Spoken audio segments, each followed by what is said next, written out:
Okay, it's not perfect, but man, this scope is still super capable.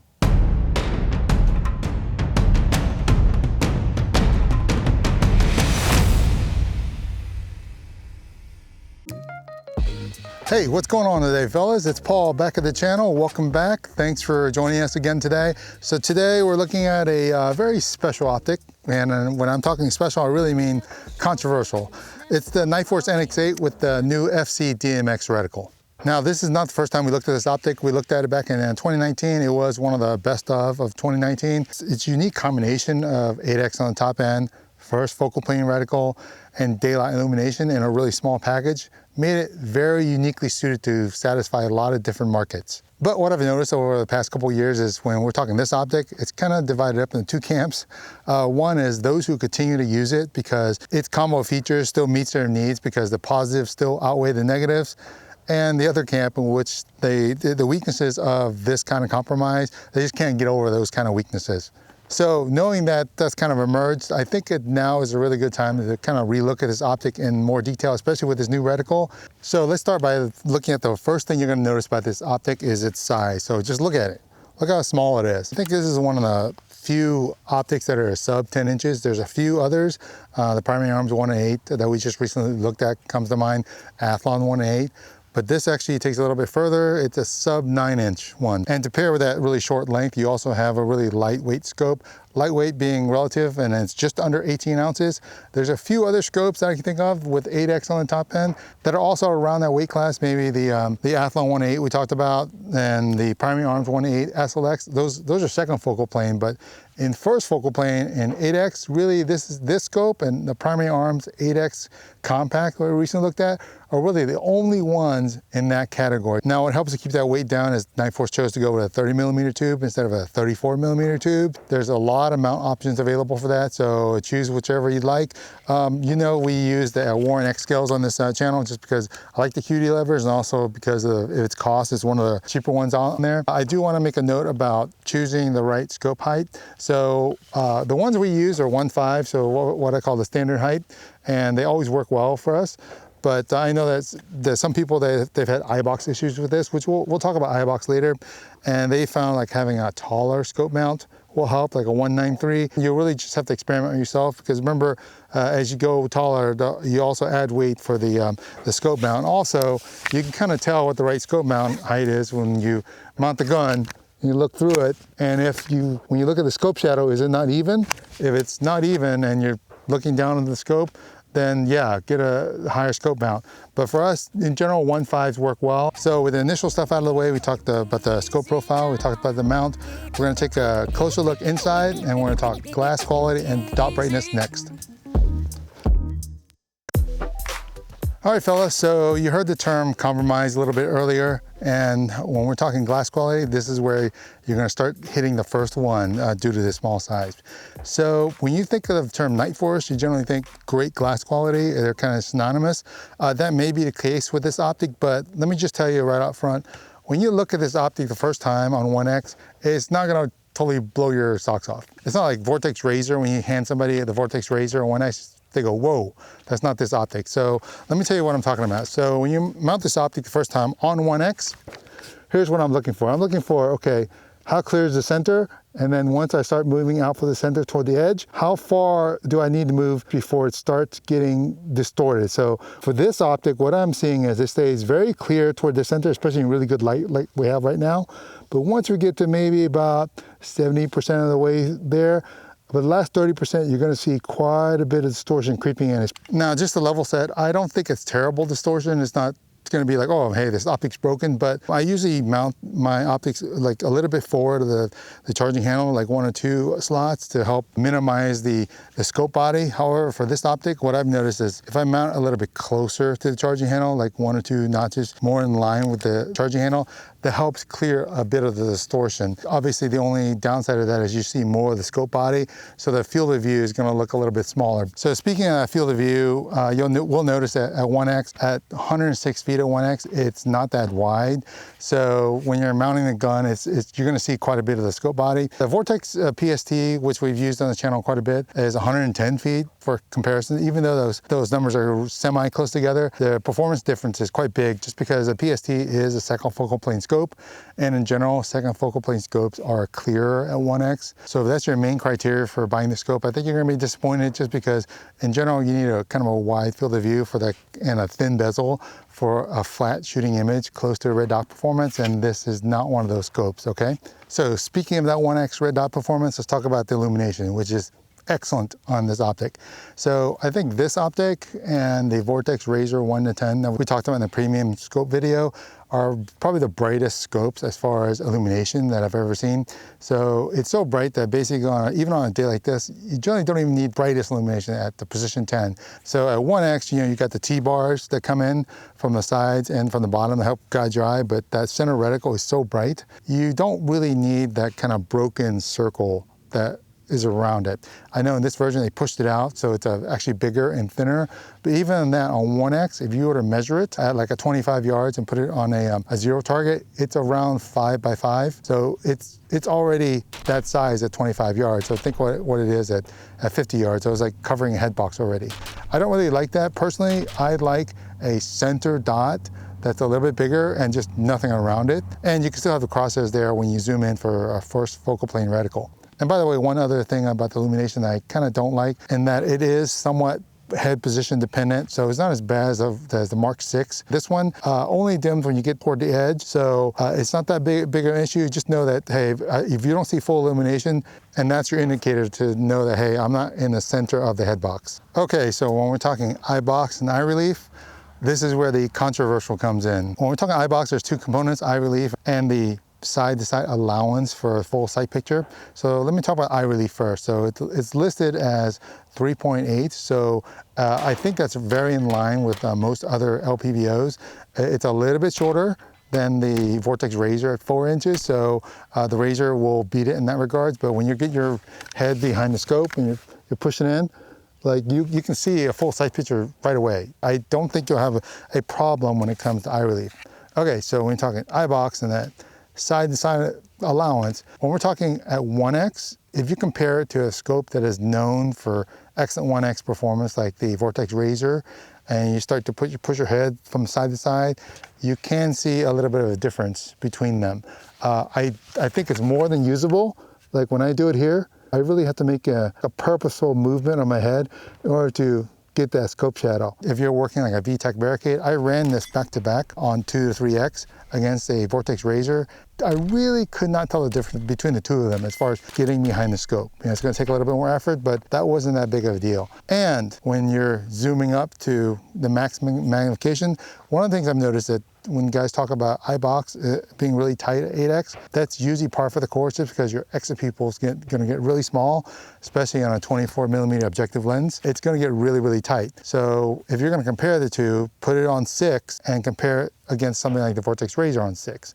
Now, when I did that and I'm shooting at a long range, typical procedure is to get your eye directly behind the optic so you can see equal light on all sides and no scope shadow, right? If you take the time to do that, you generally don't run into issues with eye box. And since we're talking the Razor comparison, I think one thing that comes into play that maybe people didn't notice is that if you look at the ocular lens, the size of the lens right next to each other, you put the NX8 and the Vortex Razor right next to each other, you can see how much bigger the Razor is. It's almost 10% bigger. So if you have a bigger lens that close to your face, you're gonna see a lot more allowance for eye box and the sight picture versus something that's gonna be smaller. So that definitely comes into play. So speaking of zooming up, as we go from 1 to 8x in magnification, I noticed no signs of scope tunneling. So as soon as you turn that mag dial, which moves really fast, we'll talk about that in the control section, it responds right away. And at maximum magnification, I saw really good color, really good contrast. I didn't really notice any problems there. However, I will say this, I noticed I'm doing slow zooming and stepping through the magnifications. As you move from like 6 to 8x, let's just say you're looking at a 300-yard target, you do notice a little bit of loss of resolution. So it's not super noticeable. It's like clear in the center, but it's more noticeable toward the edges. So if you're looking at it, you'll see it. But I think in practical terms, from what I did when I was shooting long range, I didn't really notice it until I looked at it in the footage and go, oh yeah. So one thing that is really noticeable though, especially if you look at the footage and looking through it at maximum magnification on a day like this when it's really, really bright, if you have a white target and you got a black background, so a high contrast target, purple rain, purple. I'm not really sure why it is on this optic. There's so much fringing, but what I do know is that, yeah, it's there. You can definitely see it on the borders, but does it affect your shooting or scanning for targets? And in my experience, in practical terms, no, it does not. Okay, so now we've talked internals quite a bit. We've covered all that, glass quality and illumination. We're gonna back out and we're gonna talk externals and the controls now.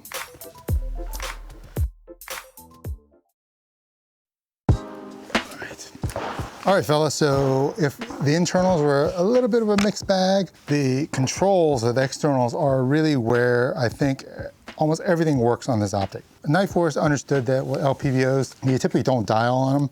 So they offer you these waterproof cap turrets, which is great. So once you have these turrets off, the friction that it takes to spin between each of the clicks is just the right amount. So it's easy to turn, but it's not gonna bump off and move if you move accidentally. To get plenty of tactile and clicky feedback between them.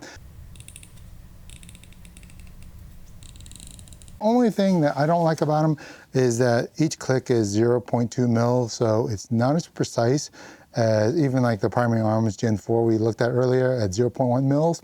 So typically, like we mentioned, you don't dial. However, with 0.2 mil adjustments, that may mean that your zero may not be as precise as you'd like it. On the diopter, the friction that it takes to move it from left to right is really smooth, really nice. And this diopter has one thing that a lot of optics don't have. It has a locking diopter. Well, mine, it didn't really lock. It just kind of held it into place and added some additional friction. So I'll play with it a little bit more. So that's a really nice added feature, especially since it doesn't have any diopter markings. So you don't know if yours has moved off your required setting or not. So just going forward to that, to look at the zoom lever. The zoom lever, if you're an LPVO maker, study this zoom lever because this is exactly how it should be done. So there's a couple things. So number one, they do include this short stubby throw lever with it, which you screw in. The friction to turn this thing is perfect. So you're going from 1 to 8 in 180 degrees of movement, and it moves so easily. So you can even do it with one thumb. On LPVO, especially general range optic, moving from 1 to any of the magnification should be very quick. And this is exactly what a throw lever should be. So great job on this, Nightforce. Thanks for putting this together. And lastly, on the left-hand side, you have the illumination knob, which goes from 1 to 10. As we mentioned earlier, it's super bright, so generally you don't need to use 10. And it has an off position in between, so you don't have to spin it all the way back down to 0 to turn it off, which is great. Also, one of the nice added touches is that the numbers get bigger as you get closer to 10, so you can just quickly look at it and go, oh, okay, I'm at 8. Really easy to see, which is really nice added touch. The only thing I do not like about this illumination knob is sometimes when you're turning it, you actually turn the battery cap instead, so that's kind of annoying. So now that we talked external controls, we're gonna take a closer look at the long range reticle and shoot some long range with it. All right, fellas, so one of the biggest changes to this version versus the 2019 version is the FC-DMX reticle, the same one that they use in the Nightforce ATACR 1.8. As you can see from the 2019 video, the FC, we used the FC mill, which we thought was fine at the time, but a lot of guys complain that, hey man, when you looked at this thing on 1 or 8X, it's super cluttered. It's kind of thick and blobby looking. So if you look at an 8X, yeah, you can tell that the circle around the center reticle was like too thick. When you're shooting a long range, etc., or trying to shoot groups with it, it was not that great. So with this reticle, they solved those problems. So when you look at this reticle now at 8X, well, you'll notice that the center reticle is now much smaller, and also the circle, that broken circle that you have, they pushed it out from 2 mils wide to 4 mils wide. So you can see a lot more empty spacing in the middle. So for your impacts and your zeroing, it's going to be a lot more precise and a lot easier to do. So those lines also got thinner as well. Additionally, I mentioned the center dot reticle got smaller. I think it's 0.2 mils wide. So if you're shooting a 0, that's going to be very precise. And also, as you look through that center reticle, just to the left and right of the center reticle, you got a 10 mil wide ladder to the left and right, a vertical ladder that goes straight down. You also have 10 mils going straight down, so 10 mils left, right, and down.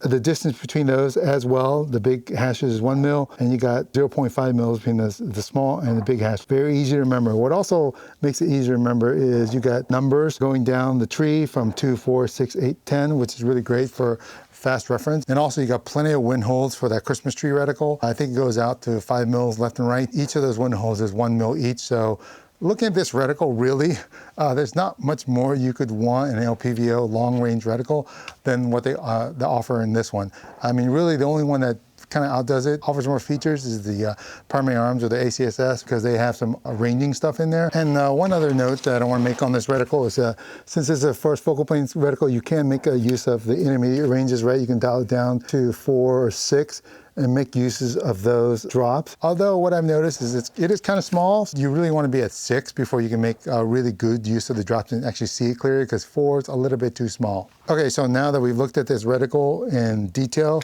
for long range, we're actually go to the long range stage and we're gonna shoot it. We're gonna check first, we're gonna check our holds in Strelic, and we're gonna punch in the numbers and see what our holds look like for this Mills-based reticle.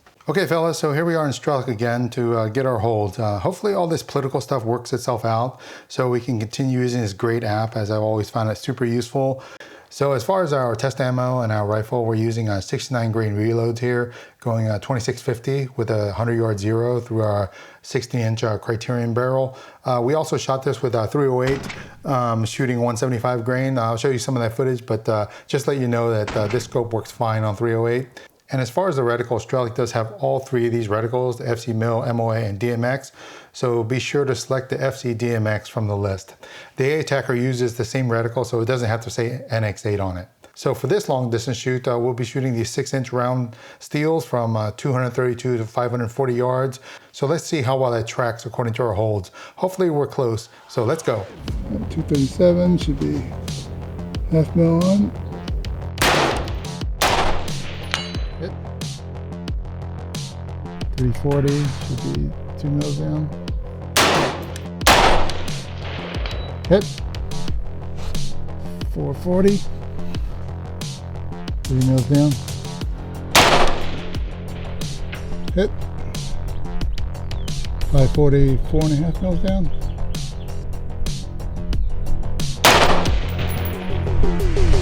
Hit.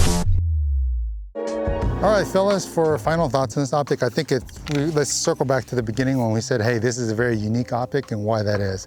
I think when we're talking LPVOs and your choice, your buying choice, you always have to look at them not in a vacuum, but in comparison to others. So if you think about it, for $17.50, let's take a look at what's close to it and what kind of offers equitable features, right? So you saw us compare it with the Vortex Razor in this review, because the Vortex Razor is, around $1,400, so several $100 cheaper. The Razor, while it offers superior 1X performance, you're maxed out at 6X, and it's a second focal plane scope, and it's heavy, right?